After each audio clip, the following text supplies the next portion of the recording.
ইনকিলাব মঞ্চের আহ্বায়ক ও মুখপাত্র শহীদ শরীফ ওসমান হাদীর খুনিদের দ্রুত গ্রেফতার ও বিচারের দাবিতে আজ সারা দেশের বিভাগীয় শহরে সর্বাত্মক অবরোধ কর্মসূচির ডাক দিয়েছে সংগঠনটি। আজ সকাল 11টা থেকে সন্ধ্যা 6টা পর্যন্ত 8টি বিভাগীয় শহরে একযোগে এই অবরোধ চলবে। এই কর্মসূচি পালিত হচ্ছে রাজধানীর শাহবাগে। দর্শক, সেখানে রয়েছেন আমাদের সহকর্মী মিল্টন আনোয়ার, বিস্তারিত জানাতে যোগ দিচ্ছেন আমাদের সাথে। মা, পিম্পল 5 দিনেই চলে যাবে। যাবে না মা। যাক, নিমের 5 অংশের পাওয়ারে 5 দিনেই দূর হবে পিম্পল। হিমালয়া পিউরিফাইং নিম ফেস ওয়াশ। মিল্টন, আপনি তো শাহবাগে রয়েছেন, ইনকিলাব মঞ্চের যারা নেতাকর্মী রয়েছেন তারা কি বলছেন, কি কি কর্মসূচি রয়েছে তাদের, এই বিষয়ে কোনো তথ্য পেয়েছেন কিনা জানাবেন আমাদের সর্বশেষ তথ্যগুলো।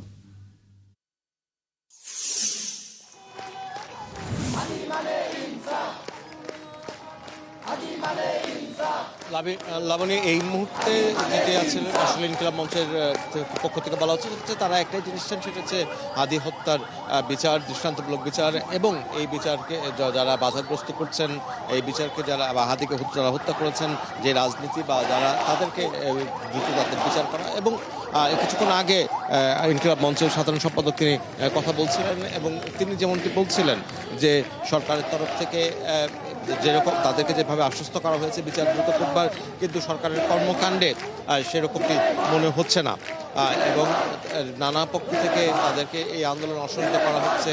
কেউ কেউ ভুল তথ্যের বিনিময়ে প্রপাগান্ডা ছাড়িয়ে এই আন্দোলনকে বাধাগ্রস্ত করবার চেষ্টা করছে, এরকম অভিযোগও তারা করছেন।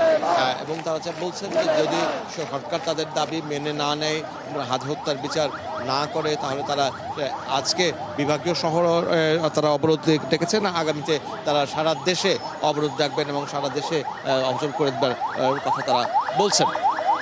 আর এমনিতে আজকে সকাল থেকে যেটা আমরা দেখেছি বা গত 3 দিন ধরে যে অবস্থান শাহবাগে আছে, সেই শাহবাগের অবস্থানে কিন্তু আমরা দেখছি যে প্রতিদিনই নতুন নতুন মুখ যুক্ত হচ্ছেন, নারীরা আসছেন, শিশুরা আসছেন, এবং নানা শ্রেণী পেশার মানুষ কিন্তু এখানে আসছেন, এবং তারা এখানে সময় কাটাচ্ছেন এবং তারা হাদীর বিচারের দাবি করে যাচ্ছেন। এবং এখানে যেই যারা ইনকিলাব মঞ্চের স্বেচ্ছাসেবক সদস্য বাহিনী আছেন, তারা যাতে এই সমাবেশটিতে ভোগান্তির কোনো কারণ না হয়, সেই বিষয়টি তারা খেয়াল রাখা করতে পারে, সেই বিষয়টাও কিন্তু স্বেচ্ছাসেবকরা দেখছেন।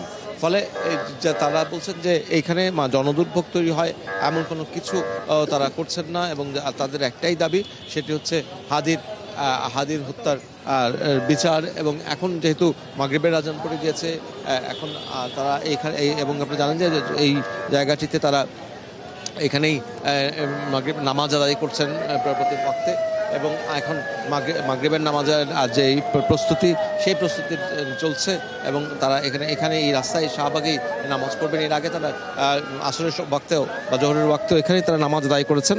ফলে এখানে তাদের যে অবস্থান, সে অবস্থান শান্তিপূর্ণ, এবং তারা বলছেন যে তারা হাদী হত্যার বিচার চান এবং দৃশ্যমান বিচার চান, এবং যে রাজনীতি হাদীকে হত্যা করেছে সেই রাজনীতি নিষিদ্ধ চান তারা, এবং সেই রাজনীতি যারা করছেন, এখনও যারা করছেন, তাদেরও বিচার দাবি করে দিচ্ছেন তারা। এবং তারা বলছেন যে এই চত্বর থেকে তখনই রাজপথ তারা তখনই ছাড়বেন যখন। মিল্টন, ধন্যবাদ, আপনি থাকুন সেখানে, নিশ্চয়ই আমরা আবারও আপনার সাথে যুক্ত হব। দর্শক, যেমনটি বলছিলাম যে ইনকিলাব মঞ্চ আজ সকাল 11টা থেকে সন্ধ্যা 6টা পর্যন্ত 8টি বিভাগীয় শহরে অবরোধ কর্মসূচি পালন করছে। শাহবাগ থেকে সর্বশেষ তথ্য জানানোর চেষ্টা করছিলাম।